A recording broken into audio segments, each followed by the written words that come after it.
walked into my office one late afternoon. I'm not even sure, my friends, if it was Wednesday or Thursday.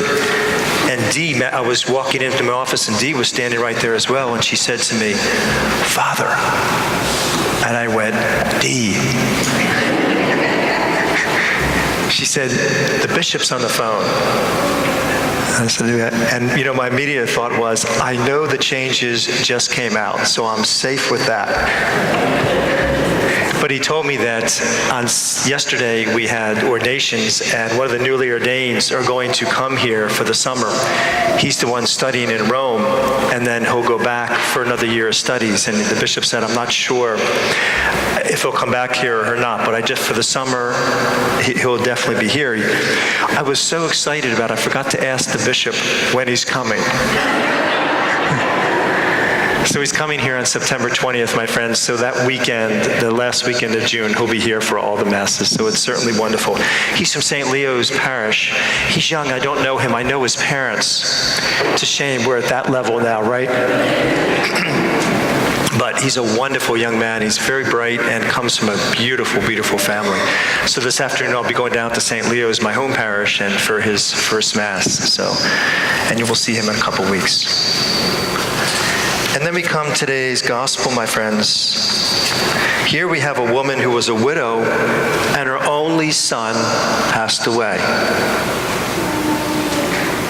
And this past week, as I was reading this gospel, I thought to myself, how do you deal with grief and deep, deep adversity in our lives? Some of you probably most of you have heard of Eric Clapton. I've read about him. I don't really know, way before my time, my friends. I know. It's hard, when you read these musicians and when they are, you realize, wow. And these high school kids are listening to people like Eric Clapton. You think to myself, do you know how long ago that was before your time?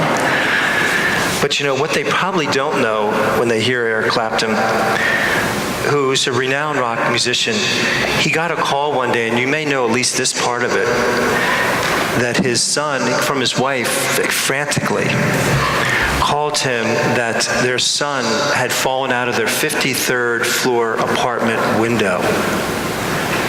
And he said, I got this call, and I said I couldn't even respond to my wife. I immediately went there, and when I got there, there was policemen and all sorts of paramedics there, and he said, all I could think of was, oh my gosh, it's true.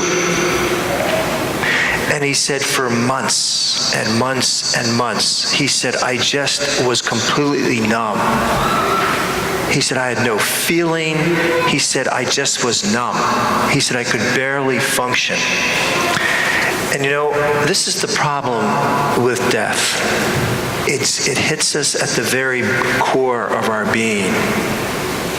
And he said, he turned to drink because the pain, and we could all imagine that, and some of you that have lost a loved one know how deeply painful that is. He said, I needed something to mask that. And he, of course, turned to drink. Some turn to anger, some turn to other things, my friends. We just have to be so careful with that. Well, in any event, then shortly thereafter that, he found himself in a rehab. And during the rehab one night, he was going to bed, and he was standing there, and this thought came to himself, will I ever see my son again? And he said, my knees just went out from under me and completely buckled. Shortly after that, he said this, I have found someone to turn to. From that day on, I've never failed to pray in the morning on my knees, asking for help. I pray every night on my knees to express my gratitude. If asking me why I do all this, I will tell you, because it works. As simple as that. And then when he came out of that, to even help his healing, many of you have heard his song that he wrote in remembrance of his son. It's called Tears of Heaven. It's a beautiful song, but it's Eric Clapton talking about his son. And I pulled out some of the lyrics of that. Would you know my name if I saw you in heaven?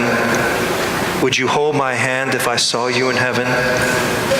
I must be strong to carry on, because I know I don't belong here in heaven. And the last two words of that song are, beyond the door there's peace for sure, and I know there'll be no more tears in heaven. You know, beautiful, my friends. And you know, we just have to be careful with that, all of us. All of us.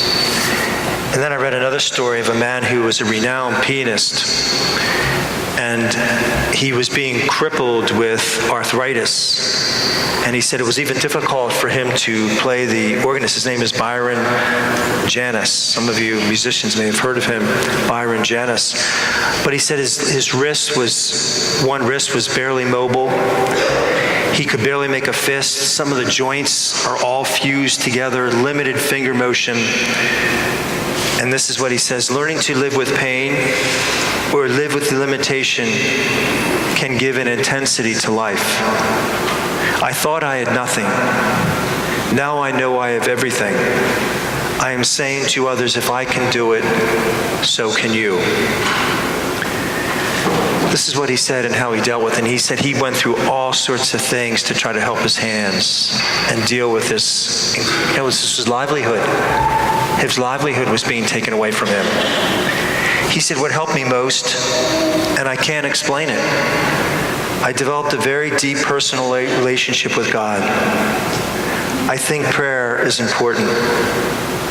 He said, I think the belief in God is healing. I still have arthritis, but it doesn't have me. And I think, my friends, you know, we turn to him and he does what? Rise above the pain, like he says to that man. Young man, I tell you, arise. And to his mother, I rise above the grief. Rise above that pain. Rise above that adversity. It doesn't always go away, my friends, but he gives us the strength to rise above it. And so it's a lesson that we all learn, my friends, in deep adversity, deep grief. May we turn to him, and he will help us rise above it. God bless you.